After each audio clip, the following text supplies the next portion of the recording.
우리 한번 더 가정에서 예배하는 분들 사이에 인사하시겠습니다. 잘 되고 있습니다. 예배는 축복입니다. 인사하시겠습니다. 예, 갑작스럽게 우리가 또 다시 수개월 전과 같이 온라인 예배, 영상 예배를 드리게 되었습니다. 한 가지 다른 것은 녹화본 예배가 아니라 이번 우리 영상 예배는 실시간으로 드리는 라이브 예배입니다.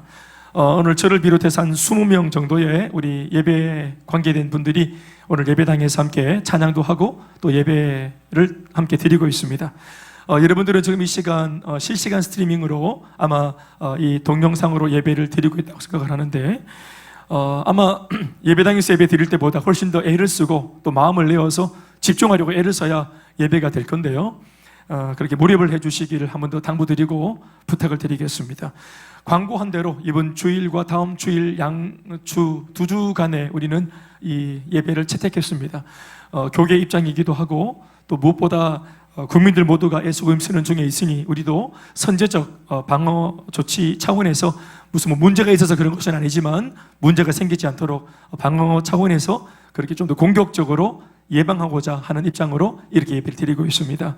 이 점을 잘 간과하시고 또 기도해 주시고 또 교회와 또 함께하는 우리 많은 지체들 서로를 응원해 주시길 부탁을 드리겠습니다. 특별히 셀 가족들 사이에 믿음이 약한 분들, 이제 갓 교회에 막 적응을 하고 계시는 우리 어린 신자들 여러분들이 또 돌아보시면서 또 건면하고 또 도와주고 또 안부도 자주 묻고 또 잘 이끌어 주시기를 부탁을 드리겠습니다.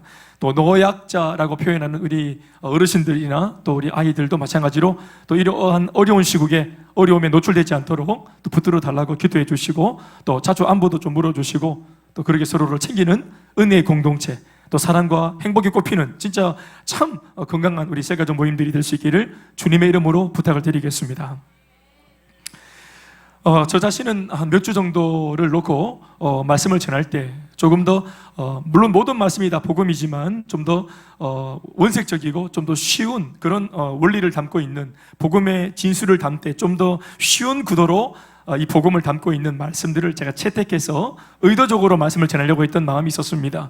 까닭은 초신자분들이 이제 교회에 자리를 하는 것을 보면서 이분들의 마음속에 복음 전파를 통해 들었던 어떤 그런 짧은 메시지의 복음이 아니라 그 복음을 보다 더 완성도 있게 이루어내시고 또 그것을 설파하고 계시는 성경 속에 있는 하나님의 말씀 속에 이런 복음적인 내용들을 좀 쉽게 전하기를 원해서 제가 그런 본문들을 채택했던 배경이 있었습니다.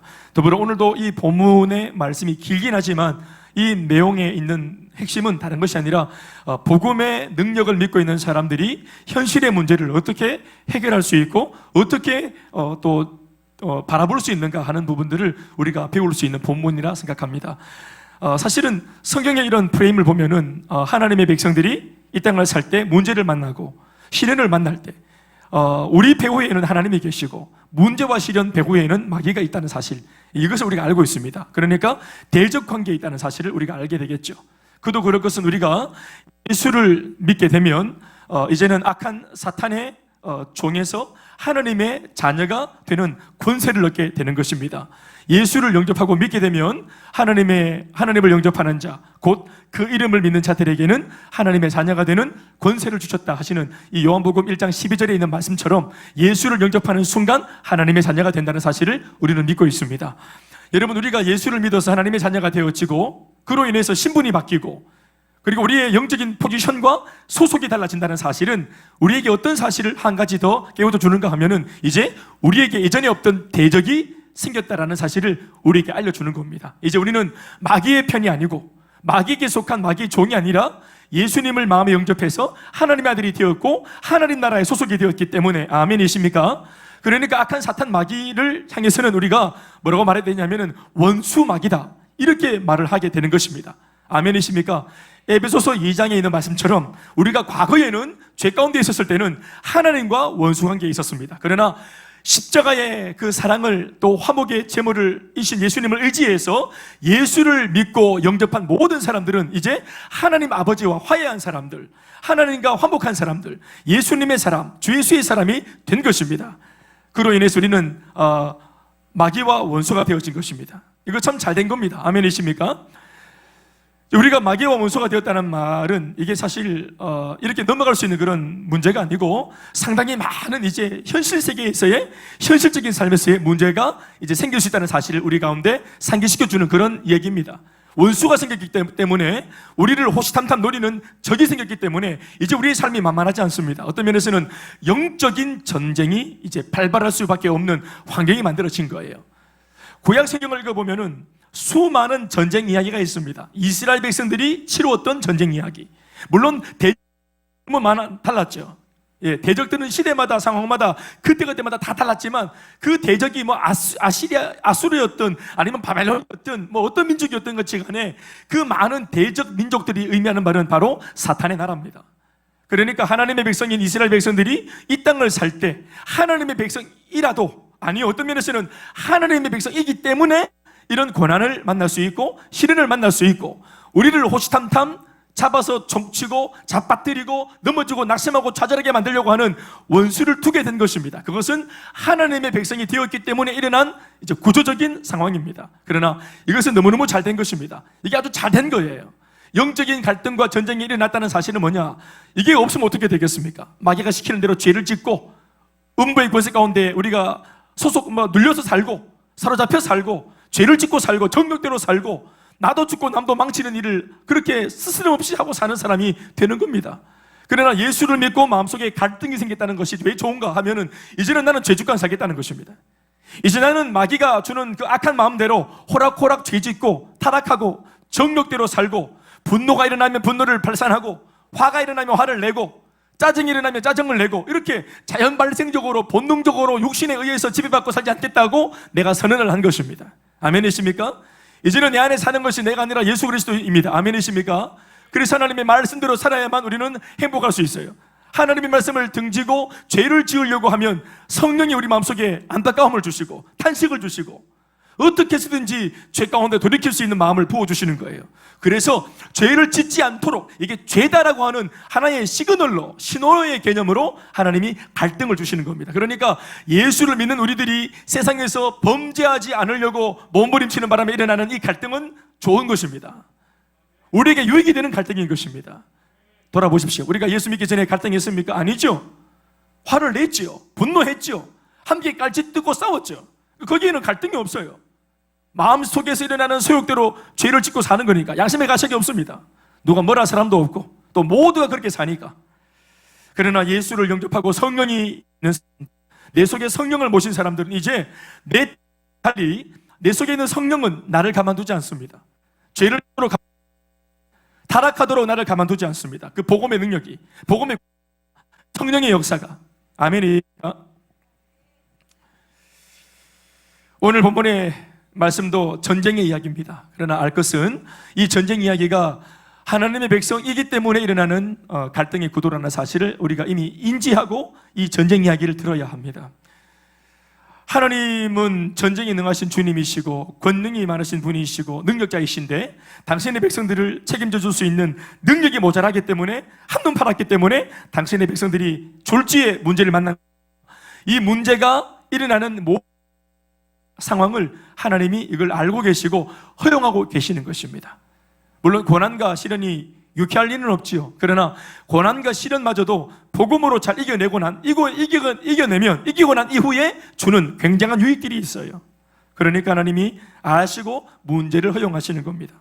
제가 오늘 서론에서 좀 많은 얘기를 하게 되는데 뭐 결론 같은 이야기일지 모르겠습니다만은 우리 현 시국에 있는 문제들도 이 말씀으로 끄집어내면 어떻게 되겠습니까? 다른 것이 아니라 우리가 당면한 이 코로나 시국의 문제들도 마찬가지로 다른 것이 아니라 어떤 면에서는 우리 마음속에 어려움을 일으키고 갈등을 일으키는 그런 상황이 있잖아요. 비록 이것이 국지전은 아니지만 어떤 그런 질병이다, 또 들려오는 소문이다, 또 뭐 어떤 여러 가지 뭐 안보의 문제, 국제 정세의 문제, 뭐 이런 것들이지만 또 경제의 문제 이런 거지만 그 옛날 이스라엘 백성들이 치루었던 전쟁의 이야기와 별로 다를 바가 없는 이야기입니다. 하나님의 말씀을 길게 읽었지만 이 내용은 몇 가지 굵직굵직한 그런 내용으로 나누어져 있습니다. 첫 번째는 문제가 이스라엘 백성들한테 찾아온 이야기입니다. 백성들한테도 문제가 찾아올 수 있다는 사실을 아주 우리에게 강렬하게 알려주는 대목. 약속의 땅에도 기근은 온다. 약속의 땅에도 기근은 온다. 하나님을 믿는 백성들의 삶에도 문제는 일어날 수 있다라는 사실을 성경은 눈 하나 깜짝하지 않고 너무나 자연스럽게 이 문제를 등장시키고 있죠. 오늘 이스라엘 백성들, 유다 사람들이 이 문제를 만나고 있습니다. 그리고 만났을 때 하나님의 백성들이 어떻게 반응하는지와 어떻게 대처하는지 하는 것이 바로 두 번째 프레임입니다. 첫 번째는 문제가 발생했다. 두 번째는 이 문제 앞에서 하나님의 백성들만큼은 어떻게 반응하고 어떻게 대처해야 되는가 하는 것들을 본문이 적고 있습니다. 그러면 반드시 하나님의 백성들이 문제 앞에서 영적으로 반응을 하면 하나님도 반드시 하늘에서 이것을 팔짱 끼고 보고만 있지 않고 반드시 영적으로 반응하려고 하는 백성들 앞에 하나님도 반응을 하십니다. 우리 식으로 말하면 하나님으로부터 오는 응답이 반드시 있습니다. 아멘, 아멘. 중요한 것은 하나님이 직접적으로 우리들에게 문제를 먼저 해결하거나 환난을 먼저 거두어내지 않는다는 사실이에요. 가장 먼저는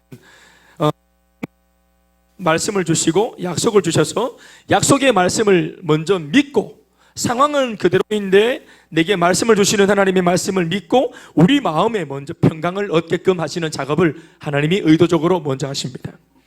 그래서 결국은 하나님의 말씀을 믿고 마음의 평강을 회복한, 두려움을 몰아내고 마음의 평강을 회복한 하나님의 백성들이 결국 자신들이 몸소 행동에 옮기기를 문제의 중심에 직접 들어가게 만들어 주십니다. 하나님은 저절로 받는 복이 아니라 반드시 자가 기도하게 하고, 기도하고 난 뒤에 직접 기도했던 사람들이 하나님께 응답을 받게 하고, 응답을 받은 그 사람들이 말씀의 응답을 부여잡고 문제 현장으로 들어가게 만들어 주시는 것입니다.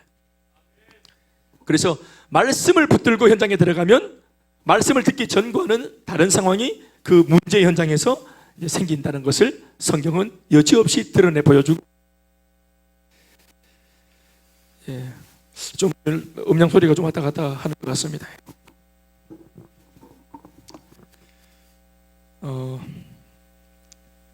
상당히 저도 굉장히 좀 혼란스럽네요. 마이크가 왔다 갔다 하고 이러니까. 오늘 본문 1절과 2절의 말씀 보면은 문제가 이렇게 생겼다는 사실을 적고 있습니다. 우리 함께 읽어보시겠습니다. 1절 말씀. 그 후에 모압 자손, 암몬 자손, 마온 사람들, 그러니까 연합군대, 악한 사탄 마귀는 하나님의 백성을 잡아들이려고 하는 이 일을 모의할 때는 항상 그들이 이렇게 늘 각개전투를 하고 또 자기 나름 이렇게 하나님의 백성들을 잡아들이려고 하는 일을 할 때는 함께 하나가 되는 일도 봅니다. 그러니까 그 옛날 예수님을 죽이려고 할 때 헤롯과 또 본디오 빌라도와 또 이런 수많은 유다의 사람들이 원래 만날 일이 없는 사람들이 하나가 된 것처럼 이렇게 하나님의 의로운 사람들 하나를 넘어뜨리려고 할 때는 이 악한 무리들이 총공세를 펼치고 연합해서 하나가 된다는 사실을 우리가 기억해야 되는 것입니다. 어떤 면에서는 우리가 쉽게 하는 이 관용적인 표현으로 온 우주가 예수 믿는 난 사람 잡아뜨리기 위해서 그들이 연합한다는 느낌, 온 세상이 나를 가로막고 있다는 느낌, 이런 느낌을 받을 때 있습니다. 저뿐만 아니라 이 본문 속에 나오는 요사밧이라고 하는 사람도 이와 같은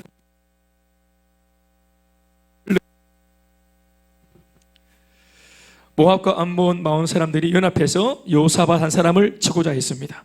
2절에 어떤 사람이 와서 요사밧에게 전하여 그 내용을 알려주기를 이렇게 적고 있습니다. 큰 무리가 바다 저쪽 아람에서 왕을 치러 오는데 이제 하사손 다말 곧 엔게디에 있나이다, 이렇게 말하고 있습니다.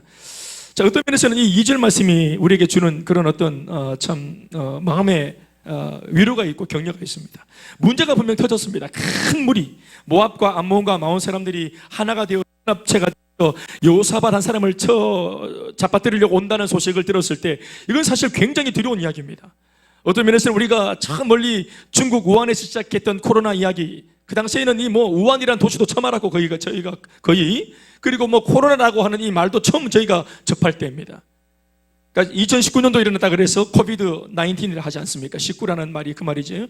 아무튼 이게 박쥐로부터 또 어떤 다른 또 어떤 생물체에게로 넘어가고 거의 가축이라고 보더라고요. 돼지에게. 또 돼지를 또 도축했던 그 자리에서 또 사람들에게 이것이 옮겨가고, 그래서 그 사람들이 또 다니면서 이 전염병을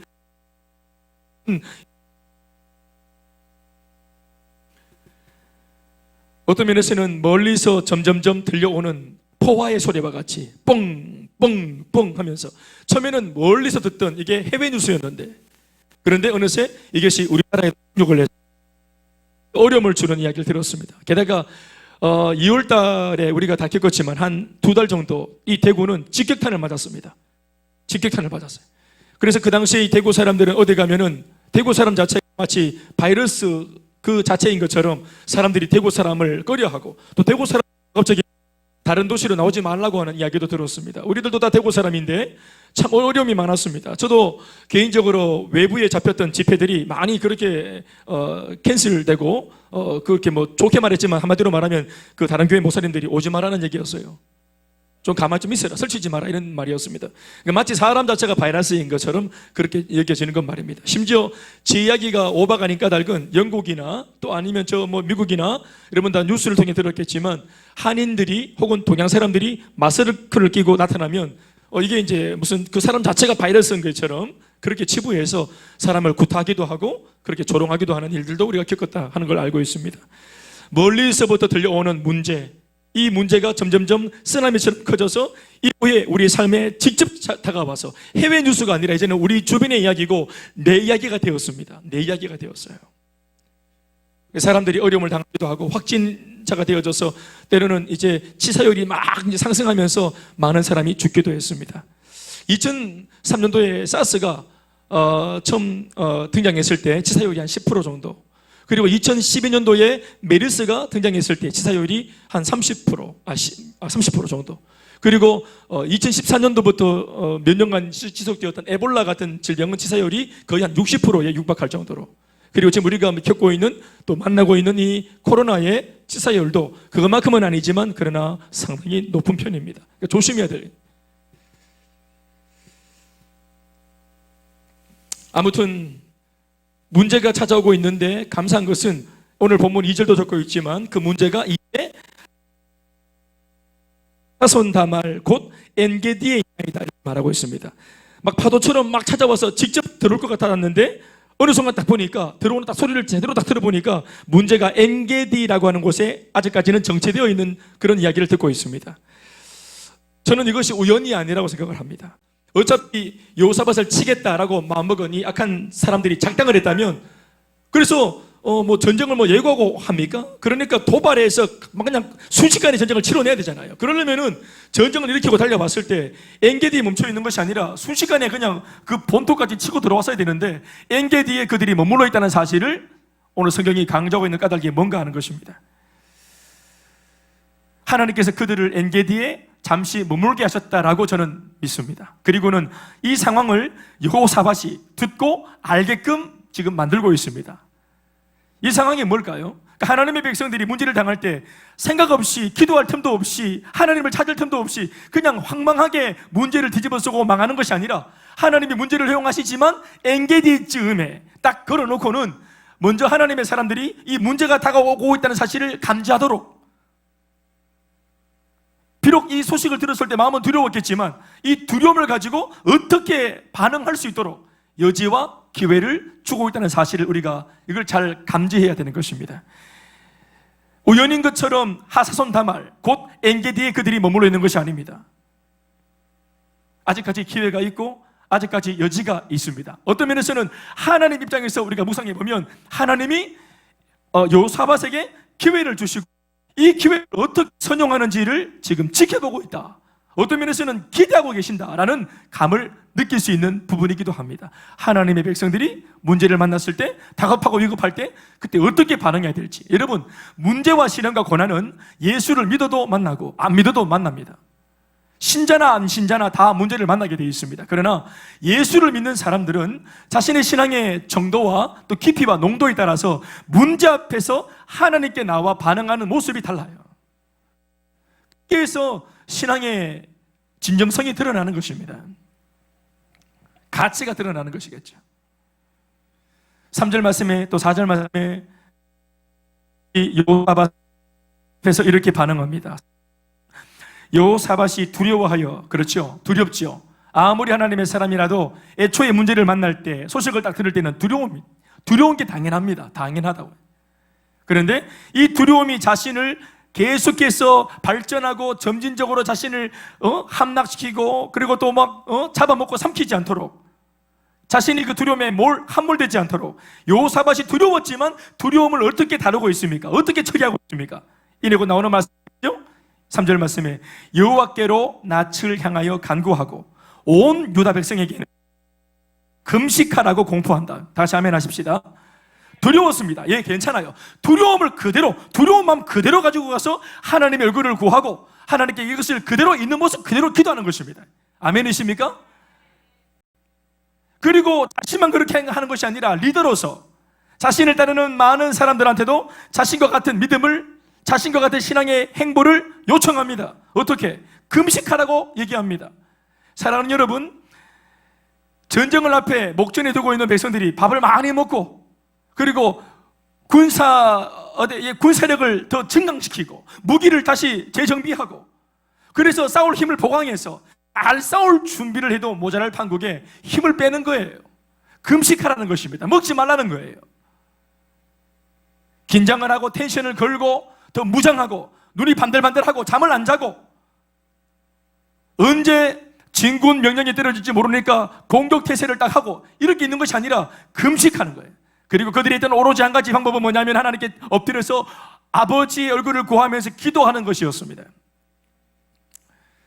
아직 문제와 직접 마주대한 것은 아니었지만 여호사밧은 자신의 코앞에까지 들이닥쳐 있는 이 다급하고도 위태로운 순간에 그 어떤 것도 아니라 자신의 운명과 또 백성들 전체의 운명을 하나님께 맡기고 있습니다. 오늘 여호사밧은 무엇인가 한 가지를 결정하고 있고 선택하고 있습니다. 이 한 번의 결정과 선택은 자신의 운명과 나라의 운명과 자기를 따르는 백성들 전체, 공동체 전체의 운명을 결정짓는 매우 중요한 결정이었습니다. 감사하게도 여호사밧의 단 한 가지 위기 때의 결정은 하나님을 찾고 하나님께 기도하고 하나님께 맡기는 것이었습니다. 그는 이 다급한 순간을 놓고 백성들한테 말하기를 피난하라, 피해라 라고 명령하지 않았습니다. 물론 그 자신도 도망치지 않았습니다. 여호사밧은 하나님을 찾기로 결정했고 하나님께 맡기기로 결정했습니다. 오늘 본문에 보시면은 긴 말씀을 읽었는데 또 그 긴 말씀 중에 굉장히 긴 말씀의 내용을 할애해서 무엇을 구체적으로 담고 있는가 하면은 이 위기의 순간, 갑자기 들이닥친 졸지에 만나 황망한 순간 속에 여호사밧이 하나님께 어떻게 기도했는지, 하나님을 선택하고 기도하기로 선택하고 기도를 했는데 그 기도의 내용이 무엇인지를 굉장히 많은 내용을 할애해서 적고 있습니다. 그만큼 하나님이 기도를 들으셨을 때, 여호사밧의 기도를 이 성경에 기록할 만큼 하나님이 느끼셨을 때 이거 채택해서 기록해라 할 정도로 굉장히 의미가 있는 그런 기도였다고 성경은 평가를 했다고 봐집니다. 기도의 내용은 5절부터 자그마치 13절까지 굉장히 긴 내용으로 적혀 있습니다. 그 기도의 내용은 한 4가지 정도의 기도로 나누어져 있습니다. 첫 번째는 6절 말씀에 나와 있는 기도의 내용인데, 그것은 다른 것이 아니라 이 황망하고 어려운 순간, 위기의 순간 그냥 덮어놓고 살려주세요 하는 것이 아니라 여호사밧에 살려주세요라고 말하기 이전에 하나님이 우리를 살려주셔야만 하는 명분에 대해서, 하나님이 우리를 도와주셔야만 하는 그 이유에 대해서 하나님께 조목조목 기도로 하나님께 명분을 얘기하고 있습니다. 그래서 이 기도가 끝난 즈음에 하나님 아버지가 당신의 백성을 도와주지 않고서는 견딜 수 없고 배길 수 없도록, 반드시 도와줄 수밖에 없도록 하나님이 왜 우리를 지켜주셔야 하는지에 대한 명분을 계속 말씀을 하시는데, 그래서 설득시키고 납득시키는데 그 내용이 뭐냐면 바로 하나님의 과거에 주셨던 말씀이었습니다. 하나님이 과거에 주셨던 바로 그 언약의 말씀이에요. 첫 번째는 뭐냐 하면 무엇보다 하나님이 어떤 분이신지를 알고 여호사밧이 하나님께 기도하고 하나님을 찾습니다. 덮어놓고 힘드니까 하나님 하는 것이 아닙니다. 풍어를 읊듯이 감탄사로 나오는 주여가 아니었습니다. 하나님이 아주 굵고 짧게 명확하게 고백하지만 하나님이 여호사밧에게 어떤 분이신지를 여호사밧은 정확하게 고백하고 있습니다. 6절 말씀 시작. 이르되 우리 조상들의 하나님 여호와여, 주는 하늘에서 하나님이 아니니까. 주님은 하나님이시지 않습니까? 하나님은 하나님이십니다. 하나님은 인간이 아니십니다. 우리에게나 고난이 고난이지 하나님에게는 고난이 아니지 않습니까? 더불어 하나님은 이방 사람들의 모든 나라를 다스리시는 하나님이시기도 하지 않습니까? 하나님, 이들을 물리쳐 주시고 나를 도와주실 수 있는 분은 하나님밖에 없습니다. 왜냐하면 하나님은 전지하시고 전지문이시며 우리도 통치하시지만 저 이방 나라 전체를 통치하시는 온 땅의 주인이시기 때문입니다 라고 고백을 하고 있는 것입니다. 주의 손에 권세와 능력이 있사오니 능히 주와 맞설 사람이 없나이다. 하나님이 하면 할 수 있습니다. 하나님이시잖아요. 하나님이시지 않습니까? 나를 여기까지 끌어주신 하나님, 나를 예수 믿게 하시고 여기까지 예수를 믿고 예수를 포기하지 않고 세상을 등지고 하나님만 바라보고 살도록 여기까지 인도해 오신 하나님, 바로 당신이 아닙니까? 그러니 오늘 이 시간 나를 모른 척하지 말라는 것입니다. 능력이 당신에게 있다는 사실을 나는 알고 있다는 거예요. 비록 내가 한 나라의 왕이지만 능력이 일국의 왕이 나한테 있는 것이 아니라 내 위에 계신 진정한 온 우주의 황제가 되시는 당신에게 모든 전권과 능력이 있다는 사실을 왕인 내가 인정하고 있습니다. 당신의말로 이 나라의 왕이십니다. 이 도시의 왕이십니다. 이 나라의 왕이십니다. 명하신 분이시고 하나님이 왕이라는 사실, 하나님의 능력이 한번 발하시면 이 모든 문제는 우리한테나 문제이지, 우리한테나 코로나지, 우리한테나 암이지 하나님께는 전혀 문제가 없다는 사실을, 아무것도 아니라는 사실을 공히 고백하고 있는 것입니다. 여러분, 사실 이런 고백 들으면 얼마나 기분이 좋아요. 아이들이 그냥 덮어놓고 자기가 원하는 것을 달라고 말하는 것보다 아빠는 이런 분이잖아요. 내가 알기에 아빠는 이런 분이셨잖아요. 그렇게 아빠를 알아주면 얼마나 아빠가 기분이 좋아요. 댁에 계신 여러분들도 자녀들이 자기 필요한 것만 달라 저거 청구서를 보내가지고 이거 필요하다 저거 필요하다 이렇게 자기가 원하는 것을 야금야금 조금 빼먹는 그런 아이면 아무리 내가 낳은 자식이라도 얼마나 얄밉겠습니까? 네. 아버지를 아는 거예요. 왜요? 생활을 했잖아요. 아버지와 생활을 했고 어머니와 생활을 했고 한 집에서 살잖아요. 살아봤잖아요. 겪어봤잖아요.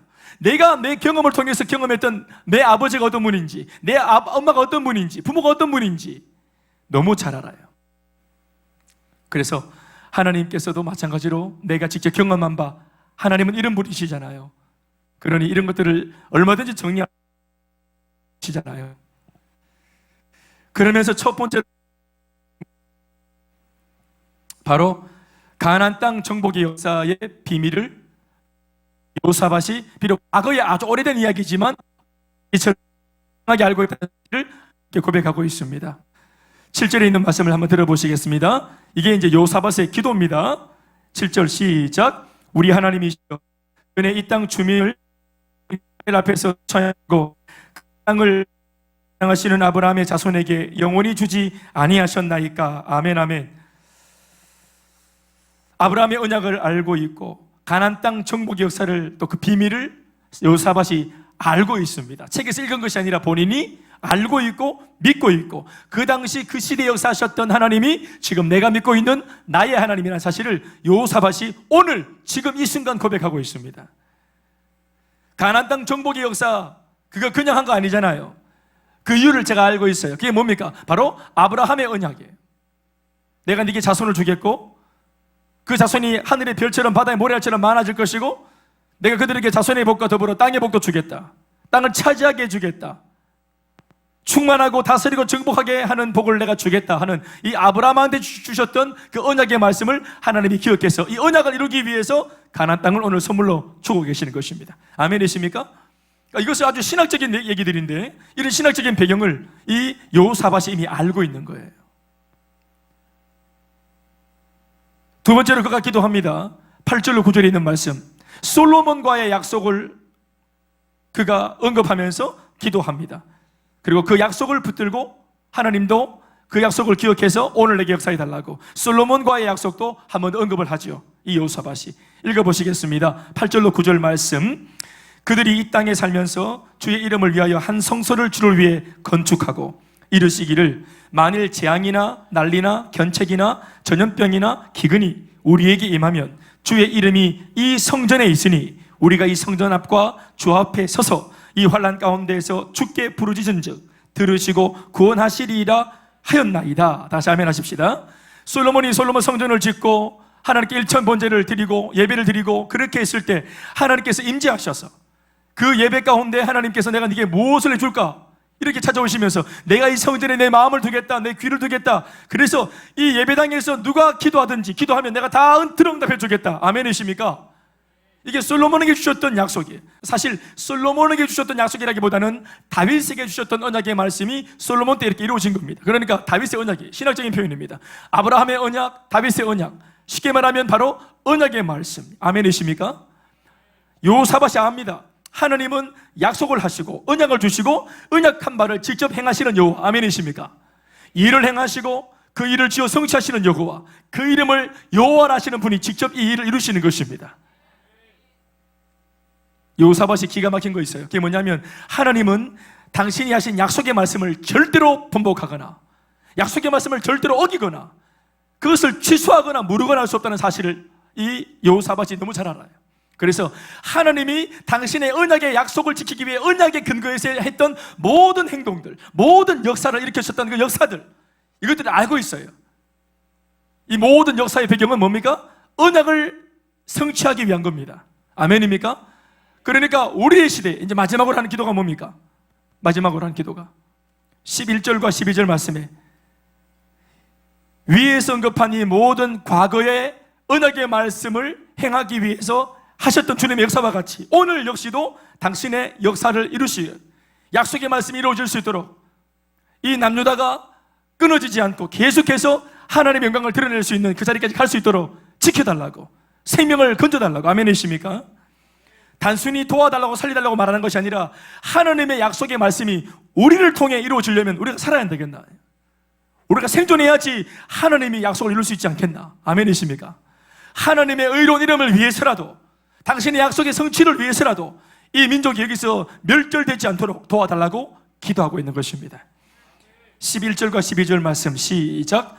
이제 그들이 우리에게 갚는 것을 보옵소서. 자, 과거에도 이 악한 무리들의 조상들이 우리 조상을 괴롭힐 때마다 하나님은 언약을 기억하시고 도우신 것처럼 이제 그 악했던 민족의 후손들이 이제 하나님 백성들을 지금 또다시 공격하고 있습니다. 그러니 과거에 그들을 지키셨던 하나님의 은혜가 오늘도 임하셔서 오늘 우리를 다시 한번 지켜주셔서 하나님의 은혜와 약속이 건재할 수 있도록 우리를 지금 도와달라고 이 여호사밧이 기도하고 있는 것입니다. 다 아멘하십시다.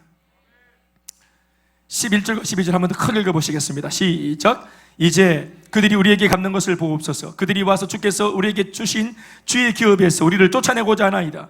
우리 하나님이여 그들을 징벌하지 아니하시나이까? 우리를 치러 오는 이 큰 무리를 우리가 대적할 능력이 없어요. 어떻게 할 줄도 모르겠어요. 오직 우리는 주님만 바라보겠습니다. 아멘이십니까? 이것이 여호사밧의 기도입니다. 우리를 죽이든지 살리든지 마음대로 하십시오. 그러나 우리 없이 어떻게 하나님이 당신의 약속을 성취할 수 있겠습니까?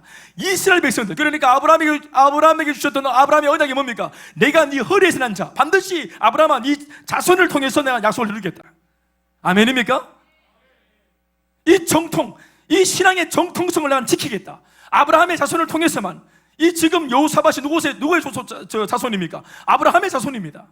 지금 여호사밧과 함께하는 백성들이 누구의 자손입니까? 아브라함의 자손입니다. 그러니까 아브라함의 자손인 우리가 망하면 아브라함에게 하셨던 언약은, 다윗에게 주셨던 언약은 다 어떻게 되는 거냐? 당신의 약속을 위해서라도 이 백성, 오늘의 이 백성을 마음에 안 드셔도 오늘의 이 백성을 지켜달라고, 우리를 불쌍히 여겨달라고, 우리를 도와달라고 간구하는 것입니다. 나의 공로를 보시고가 아닙니다.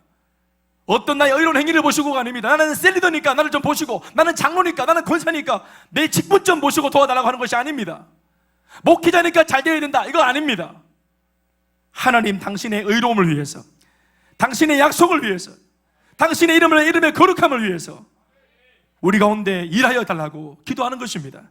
여러분, 여호사밧이 위기 가운데 얼마나 지금 위기를 만났는데 신학이 나와요. 신학이 위기를 만났는데 신학이, 이 깊은 신학이, 아브라함의 언약, 다윗의 언약, 신학이 나와요. 신학이 단순하게 접근하는 것이 아니에요. 기도 속에 하나님을 움직일 수밖에 없는, 하나님으로 하여금 보좌에서 일어날 수밖에 없도록 하는 기도, 보좌를 올리는 기도, 천국을 올리는 기도,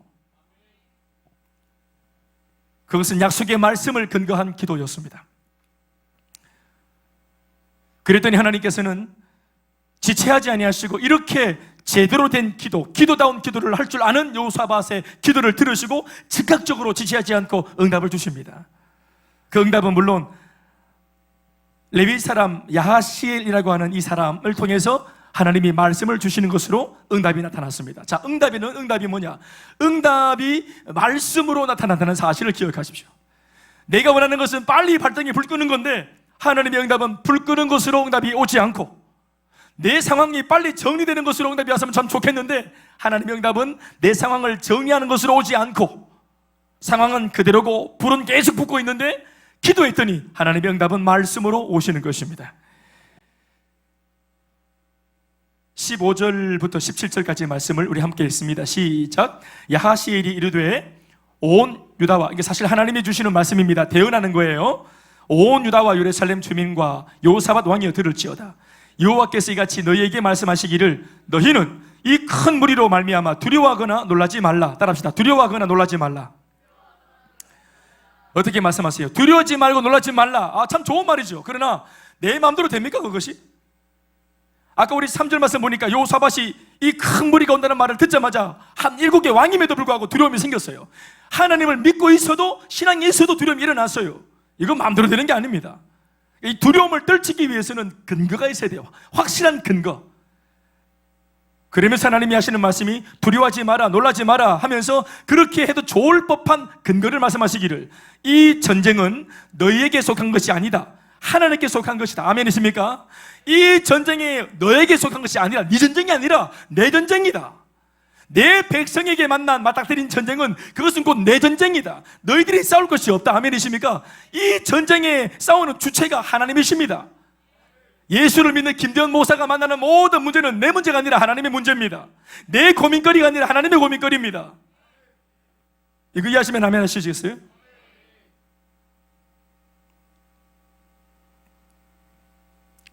그래서 저 17절 말씀 뒤쪽에 보시면은 뭐라고 말하고 있습니까? 앞에 보면은 17절 말씀에 이 전쟁에는 너희가 싸울 것이 없다. 너희가 싸울 게 없다는 거예요. 너희 몫이 없다는 거예요. 너무 미안한 말이지만 두려워할 필요가 없다는 거예요.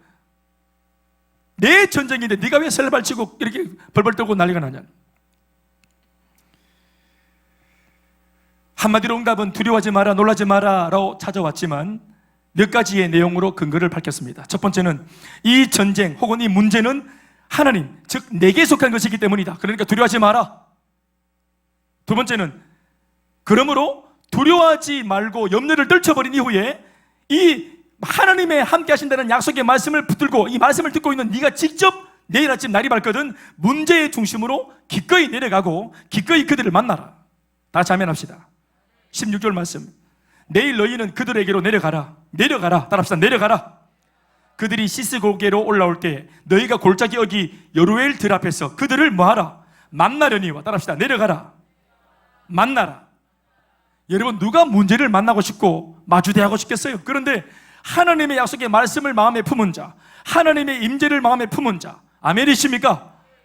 약속의 말씀을 들었고 약속의 말씀을 믿고 있고 그 약속의 말씀이 살아서 꿈틀거리는 이 생명의 말씀을, 약속의 말씀을 품고 있는 자는 기꺼이 문제의 중심으로 들어가도 좋으리라 하나님이 말씀하셨습니다.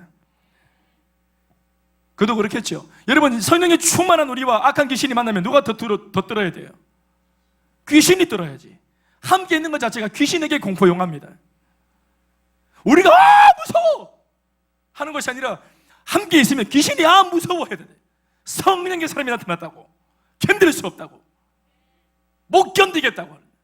아멘이십니까? 그래서 성경에 있는 표현처럼 한 길로 왔다가 7길로 갈라져서 그렇게 주랭랑을 치는 역사가 우리의 삶 현장에 일어나야 되는 것입니다. 우리가 숨는 것이 아니라 어둠의 약한 세력들이 숨어야 하고 그들이 떠나가야 되는 것입니다. 아멘이십니까? 그러므로 내일 그 문제의 중심으로 내려가서 만나라 이렇게 말하죠. 자신감을 가져라. 쫄지 마라. 약속의 말씀을 믿고 있는 사람들, 말씀을 믿는 사람들, 문제는 그대로 있어도 약속의 말씀을 이미 들은 사람들, 이 말씀을 믿는 사람들아, 두려워하지 마라, 염려하지 마라, 놀라지 마라. 담대함의 근거가 여기에 있는 거예요. 어떤 면에서는 이게 담대함이나 용기가 아니에요. 성량도 아니에요. MBTI 아닙니다. ENFP 이런 거 아니에요. 다혈질 아닙니다. 하나님의 약속의 말씀을 믿으면 겁이 없어지는 겁니다. 말씀을 믿고 말씀을 신뢰하면 두려움이 사라지는 것입니다. 골리앗을 잡아들인 다윗에게 배우는 우리의 교훈이 다윗의 용기가 아니에요. 다윗의 믿음이죠.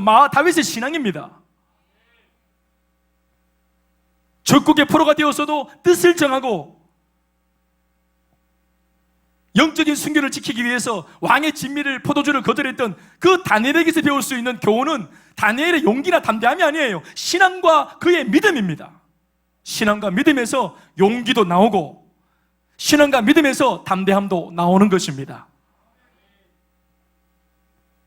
천선적으로 뭐 부끄럽다, 나는 A형이다, 뭐 괜찮습니다.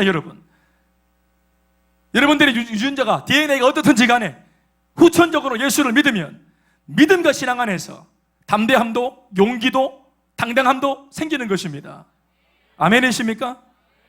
저는 태어날 때부터 이런 줄 아십니까?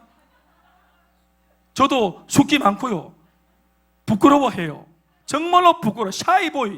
샤이보이입니다. 샤이보이.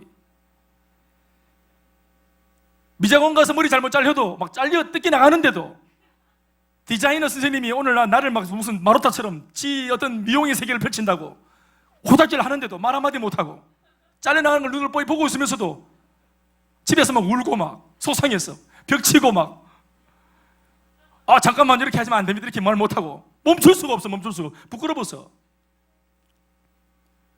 눈 막 머리 감는데 막 얼마나 시계 감아주는데 눈에 막 이게 막 샴푸가 들어 따가워 죽겠는데도 따가달라는 말 못해. 부끄러워서. 성령 충만하니까 오른쪽으로 깎아주세요, 왼쪽으로 뒤집어주세요 이렇게 할 말 할 때 할 말 할 줄 알고 바라봐야 될 것을 볼 줄 알고 어렵지만 눈을 안 깔고 고개를 들 줄 알고 가슴을 펼 줄 알고.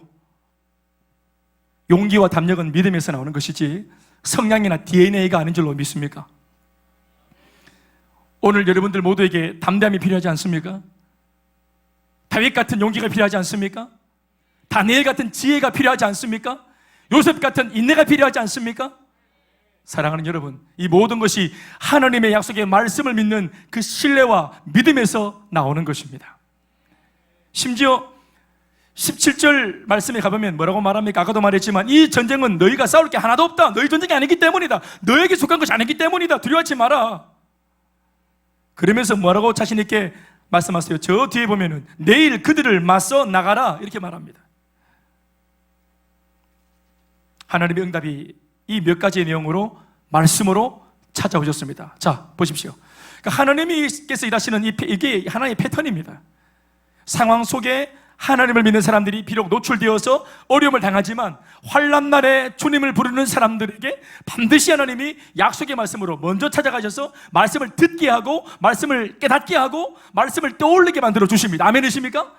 그리고 지난날 들었던 하나님의 말씀이 오늘 내 어려운 상황 속에 이 말씀을 들으니 똑같은 말씀인데도 내 상황 따라 이 말씀이 더 강력한 말씀으로 들려오는 것이에요. 아멘이십니까?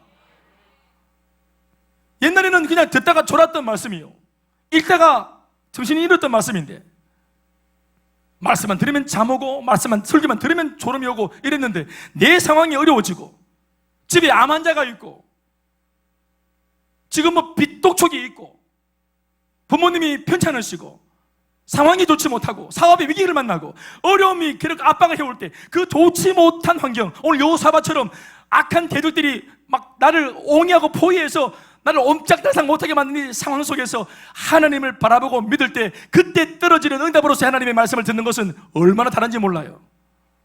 아멘이십니까? 말씀을 하나 들은 것뿐인데, 이 말씀을 듣고 이 말씀을 묵상한 것뿐인데 어떤 면에서는 근거도 없어 보이는 두려워하지 마라, 염려하지 마라, 뭘 믿고 그렇게 할 수 있겠어요? 언제 지금 전쟁이 터질지 모르고 망할지 모르는데, 그런데 하나님의 그 세상 편한 말씀, 우리 속을 전혀 고려하지 않고 그냥 주시는 말씀 같은 그 너무나 쉬운 말씀, 두려워하지 마라, 염려하지 마라, 나는 하나님이다. 하나님께는 쉬워요. 그리고 하나님께 붙어있는 우리들에게도 이 문제와 상황은 쉬울 수 있어요. 이제 말씀을 들은 여호사밧은 조금 전 기도하기 이전에 여호사밧이 아니요, 말씀을 듣기 이전에 여호사밧이 아닙니다. 완전히 말씀 하나 들은 것밖에 없습니다. 기도하고 난 뒤에. 그랬더니 여호사밧에게 두 가지 행동이 나타납니다. 결과로 첫 번째는 즉각적인 반응이 나타나고, 두 번째는 지속적인 반응이 이어집니다. 먼저는 즉각적인 반응이 뭐냐? 한마디로 말하면 예배와 감사였습니다. 18절과 19절 말씀입니다. 시작. 여호사밧이 몸을 굽혀 얼굴을 땅에 대니 온 유다와 예루살렘 주민들도 여호와 앞에 엎드려 여호와께 경배하고, 그하 자손과 고라 자손에게 속한 레위 사람들은 서서 심히 큰 소리로 이스라엘 하나님 여호와를 찬송하니라. 따라합시다. 예배와 감사. 하나님 말씀을 딱 듣자마자 즉각적인 마음의 반응이 뭐냐? 말씀을 들으니 여호사밧의 마음속에 있는 이 반응이 뭐냐면 바로 예배와 그리고 감사. 아멘, 아멘. 뭐 그 속에 보면은 얼굴을 땅에 대었다, 또 엎드렸다, 경배했다라는 이런 여러 가지 말이 나오지만, 이 모든 것은 예배의 행동들입니다. 예배라고 하는 것을 표현하는 하나의 예배 행위입니다. 그러니까 그 즉시 말씀을 듣자마자 말씀 앞에 그들이 이미 이 모든 상황이 종료된 줄로 믿고 믿음에 기인한 예배와 감사가 터져나온 것입니다. 아멘이십니까? 여러분, 이런 것으로 봐서 우리가 뭘 깨달을 수 있습니까?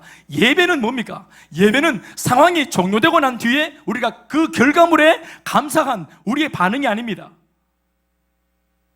하나님께서 해주신 어떤 일에 대하여 우리가 그 결과물을 보고 우리가 마음에 흡족한 나머지 가만히 있을 수 없어서 뒤늦게 반응하는 우리의 표현이 예배가 아닙니다. 예배는 우리의 상황과 아무 상관없이 하나님의 그 위대하심과 하나님의 전능하심과 하나님의 무한하신 그 능력을 선포하고 찬양하고 높이는 것입니다. 아멘이십니까?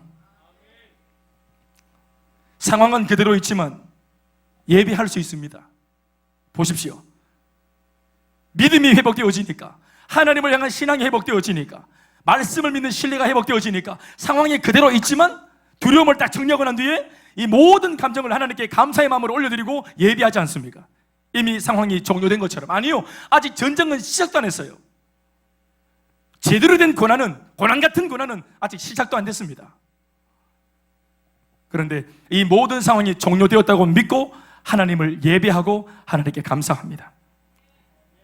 더불어 한 사람의 리더가 이러한 태도를 취할 때 함께 따르는 무엇보다 레위 자손, 그러니까 함께하는 그 중간 리더급들도 똑같이, 이 중직자들도 똑같이 탑 리더의 그 반응대로 똑같이 하나님께 예배하고 하나님께 감사하기로 결정을 합니다. 그리고 이러한 리더십들의 반응은 순식간에 유다 백성들 전체기로 삽시간에 흘러가서 백성들 전체가 하나님 앞에 예배하고 찬양하고 하나님께 감사를 드리는 모습으로 바뀌어지는 것을 봅니다. 이것이 뭡니까, 여러분? 예배의 부흥입니다. 많은 어떤 그 말씀을 전하는 설교자분들은 이 본문을 채택할 때 어떤 면에서는 이 예배에 대한 어떤 설교를 하기 위해서 이 본문을 채택할 때도 상당히 많습니다. 예배 자체가 여러분 능력입니다.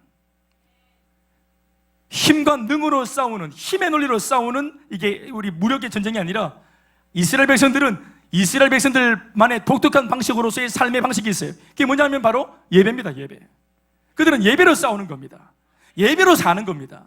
예배로 상황을 돌파하는 것입니다. 이것이 말씀을 들었을 때 교회 안에서는 너무너무 우리가 또 좋고 또 이런 신앙적인 것을 표현할 수 있으니까, 우리 편만 있으니까, 아군만 있으니까, 언제든지 할렐루야 아멘이 될 수 있으니까 예배했다고 볼 수 있겠지만, 이 즉각적인 반응 이후에 지속적인 행동을 보면 이 예배와 감사의 행동은 이어진다는 사실을 우리가 발견하게 됩니다. 이어지는 본문 20절과 21절 말씀. 그러니까 이제 실제로 싸움의 현장에 문제의 중심으로 그들이 들어왔음에도 불구하고 어제 있었던 그 하나님의 말씀 앞에서의 예배와 감사의 행위, 한마디로 말하면 예배의 그 행위를 그대로 이어갑니다. 상황은 피가 터져야 될 전쟁터인데 여전히 그 속에 몸을 담으면서도 하나님의 백성들이 그 마음속에는 예배의 마음, 굉장히 비현실적이죠. 굉장히 비현실적입니다. 이어지는 그들의 말씀 보십시오. 20절과 21절의 말씀 다 같이 읽어보시겠습니다. 시작. 이에 백성들이 아침에 일찍 일어나 드고와 들로 나가니라. 싸움터로 나간 겁니다. 나갈 때에 여호사밧이 서서 이르되 유다와 예루살렘 주민들아, 내 말을 들을지어다. 너희는 너희 하나님 여호와를 신뢰하라. 따라합시다. 너희는 너희 하나님 여호와를 신뢰하라. 그리하면 뭐 하겠다? 견고히 설 것이다. 아멘이십니까? 또 그의 선지자들을 신뢰하라. 따라합시다. 그의 선지자들을 신뢰하라. 어제 하나님의 말씀을 전해준 주의 종이 전한 말씀, 그 말씀을 믿으려면 주의 종을 신뢰해야 되는 것입니다. 아멘이십니까? 메신저를 신뢰할 때 메시지가 믿겨지는 것입니다. 아멘이십니까? 그의 선지자들을 신뢰해라. 그리하면 뭐하리라? 형통하리라. 하나님을 신뢰하면 견고하게 설 것이고 주의 종을 신뢰하면 형통하게 될 것이라고 말씀합니다. 아멘이십니까? 요사밧은 자기가 기도하던 골방에서 들었던 음성을 개인의 묵상거리로 그냥 묵상하고 마는 것이 아니라 직접 이것을 가정에, 직접 이것을 교회에서 나와서 직장에, 내가 만나는 사회에 생활하는 많은 월화수목 금토에서 만나는 많은 사람들 앞에, 어제 내가 주일날 골방에서 예배드리면서 만났던 하나님의 그 음성을 마음속에 주신 그 감동 그대로 삶의 현장에서 그대로 이걸 지속적으로 이어가면서 선포하고 있습니다. 교회 따로, 세상 따로가 아닙니다. 교회 따로, 회사 따로가 아닙니다. 학교 따로가 아닙니다. 골방에서 들었던 하나님의 말씀을 그대로 내 삶의 모든 현장에 적용하고 있고, 적용하고 있는 말씀의 능력으로 살고자 직접 이제는 더 두려울 수 있는, 직접 이제 칼을 들고 진짜 막 칼부림을 해야 되는 그 현장에서 하나님 앞에 칼을 들지 않고 그들은 예배하기로, 하나님을 찬양하기로 결정을 해버렸습니다. 이어지는 말씀을 계속 읽어보시겠습니다. 21절 시작. 백성과 더불어 의논하고 노래하는 자들을 택하여 거룩한 예복을 입히고. 자, 우리가 지금 뭐 이달리 밴드 이렇게 세운 겁니다. 전쟁터에 김정은 막 내려오는데, 예? 이렇게 막 이달리 밴드 세워가지고 다리 막 떨면서 찬양을 하는 것이란 말이에요. 아멘, 아멘. 아멘 좀 하이소. 찬양대 가운을 입히고 성가대를 세웠다 이 말입니다. 옛날로 말하면 백성과 더불어 의논하고 노래하는 자들을 택하여 거룩한 예복을 입히고 군대 앞에서 행진하며 여호와를 찬송하여 이르기를 여호와께 감사하세. 그의 인자하심이 영원하도다. 아멘이십니까? 따라합시다. 여호와께 감사하세. 그의 인자하심이 영원하도다. 여러분이 찬양 아세요? 잘 모르시죠? 이 찬양 우리 옛날 고등부 때 참 많이 불렀던 찬양인데 저도 이 본문에서 나온 찬양인지 몰랐어요. 한번 쳐보실까? 주께 감사하세라는 찬양이 있어요. 그는 선하시며. 우리 집에서도 한번 여러분 한번 찾아보세요. 이 가사 자막 방송 저 서비스 안 됩니다. 시키입니다. 시키. 뜨죠? 예. 한번 찬양해 볼까요?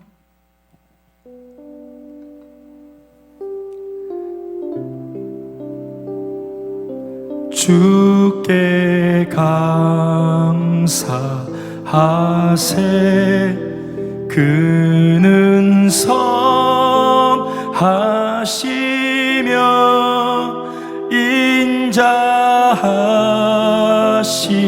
인자하심이 영원함이라.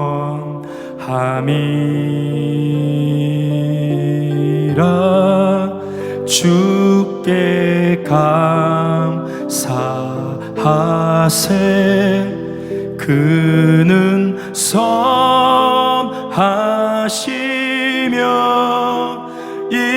인자하심이 영원함이라.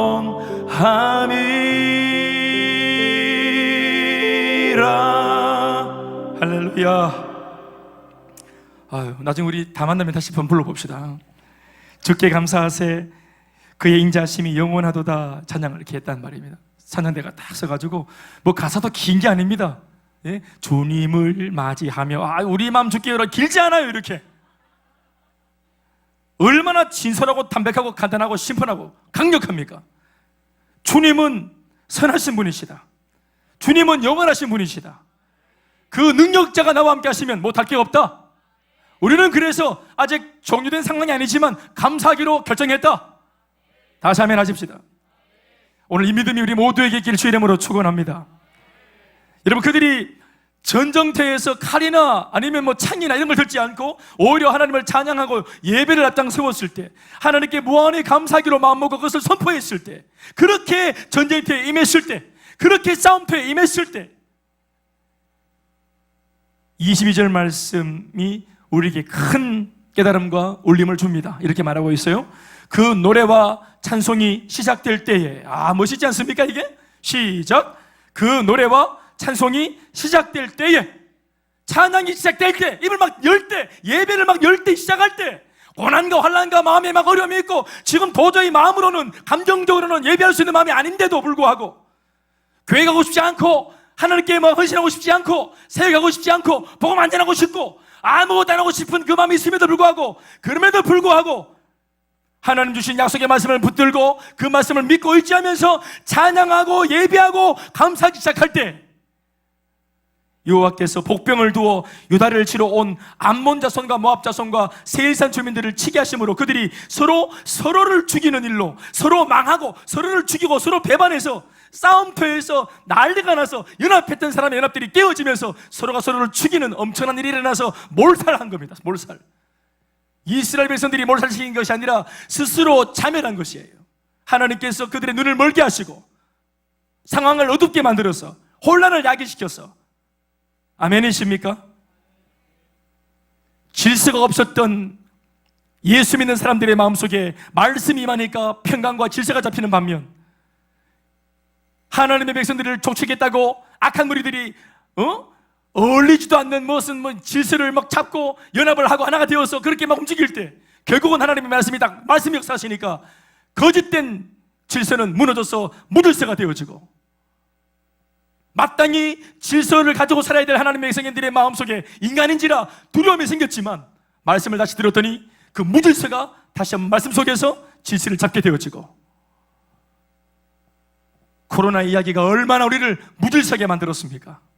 얼마나 우리의 이때까지 만들어 놓았던 이 사회의 암묵적인 질서와 여러 가지 많은 그런 어떤 이 내용들을 무너뜨렸습니까? 뉴노멀이 뭡니까? 새로운 질서 아닙니까? 포스트 코로나 뉴노멀입니다. 이제까지 우리가 이것이 맞다라고 말했던 모든 것들에 대해서 의문을 가지게 되는,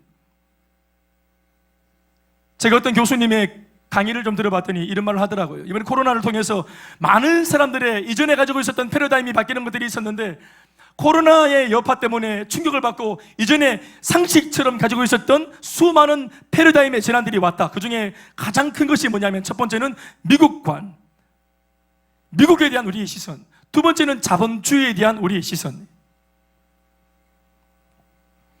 우리가 말은 하지 않았지만 앵꼬와 하면서도 사실상 우리가 이 나라가 쫓아가고 있는 것이 미국이었지 않습니까? 미국의 경제, 미국의 정치, 미국의 교육이었어요. 그렇게 우리가 암묵적으로 쫓아가고, 또 영원한 우리의 우방국이자 우리의 구원자이고 우리를 지켜주는 그런 든든한 어떤 망대와 같은 역할을 하는 미국인 줄 알았습니다. 그러나 코로나가 터졌을 때, 지금 보시면 알겠지만 전 세계에서 가장 확진자 수가 많고 사망자가 제일 많습니다. 질서가 없습니다. 혼란입니다. 탐리더라는 사람도 마찬가지로 요사바처럼 기도할 줄 모르고 이 혼란에 빠진, 이 도탄에 빠진 국민들을 잡아주지 못합니다. 질서가, 이전의 질서가 먹히지 않습니다. 백인 경찰이 한 흑인 아이를 그렇게 지금 체포하는 과정에서 아주 그냥 강압적으로 그렇게 체포하는 바람에 목이 졸려 죽었던 사건을 통해서 미국 사람들, 특별히 인종차별을 받던 사람들이 얼마나 많이 일어났습니까? 그 배경에는 코로나로 인한 이 무질서가 한복한 것이에요. 자본주의에 대한 개념도 마찬가지입니다. 무한자유 경쟁으로 그 자유시장 경제를 가지고 우리가 열심히 하는 만큼 벌어들고, 그게 맞는 진리 같았어요. 그런데 코로나 때문에 지금 문제가 생기고 어려움을 당했을 때 그들이 하는 이 말의 내용을 들어보면, 이 말에도, 해법에도 자본주의적인 어떤 그런 이 개념들이 들어가 있습니다. 네가 아프니? 네가 아프면 네 돈 주고 이 문제를 해결하라는 거예요. 네 능력으로, 네가 벌어놓은 재산으로, 네 능력으로, 네가 갖고 있는 재산으로 네가 원하는 것을 돈 주고 사라는 것입니다. 건강도, 코로나를 피할 수 있는 해법도 네가 네 돈 주고 사라는 것입니다.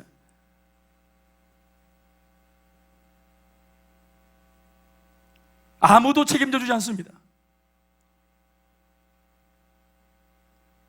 자신의 문제인 것처럼 엎드리고 따르고 있는 공동체 식구들을 위해서 자신의 문제인 것처럼 엎드리는 한 명의 리더십이 없습니다. 알아서 살아남으라는 것입니다.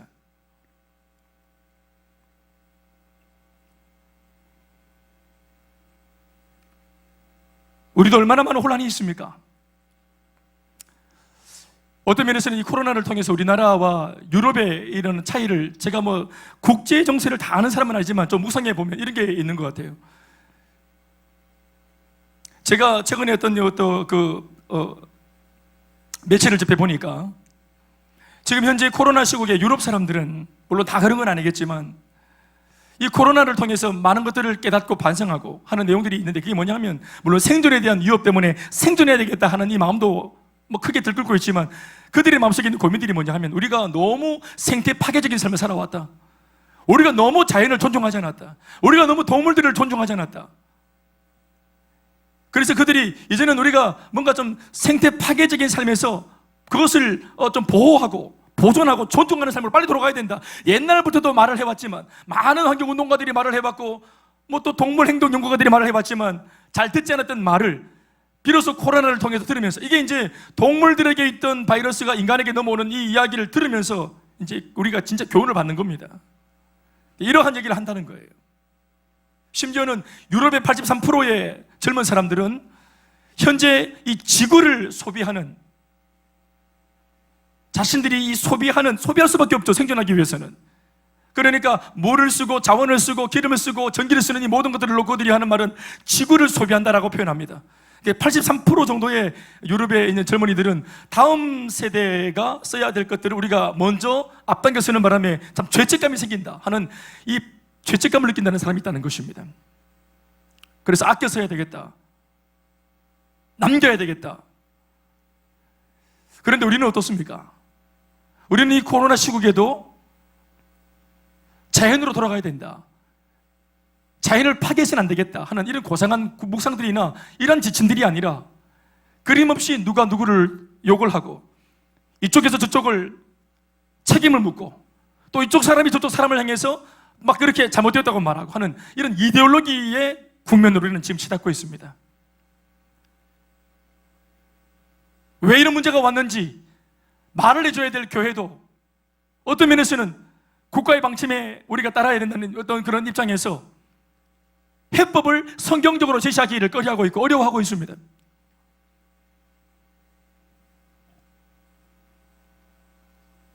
오늘 이 본문에서 우리가 답을 얻기 원하는 것은 너무나 교과서 같은 답일지 모르겠지만 기도가 답입니다. 오늘 12절 말씀처럼 우리가 해야 될 정직한 기도가 뭡니까? 어떻게 보면 무능력한 기도, 무능한 기도처럼 보이지만 이것이 능력의 기도인 게, 그게 뭡니까? 우리를 치러오는 이 큰 무리를 우리가 대적할 능력이 없습니다. 주님, 우리에게는 능력이 없어요. 어떻게 할 줄도 모르겠어요. 오직 주님만 바라보나이다. 주님이 도와주세요. 아브라함의 언약을 기억하시고 다윗의 약속을 기억하시고 이때까지도 당신의 약속을 지키기 위해서 당신의 백성들을 지키셨던 그 약속의 성취자이신 예수님이 그 능력으로 오늘 이 시대에 이 어려움을 만난 우리들도 지켜달라고, 나를 지켜달라고, 우리 가정을 붙들어 달라고, 이 나라와 민족을 불쌍히 여겨달라고, 이 세대를 불쌍히 여겨달라고 하는 기도가 이 교회에서 일어나야 될 줄로 믿습니다. 그 은혜가 모두에게 충만하길 바랍니다. 그렇게 했더니 승리했던 그들처럼 하나님이 주시는 놀라운 승리, 상상하지 못했던 승리, 초월하는 승리가 저와 여러분 모든 삶에 일어나기를 주의 이름으로 축원합니다. 박수하시겠습니다.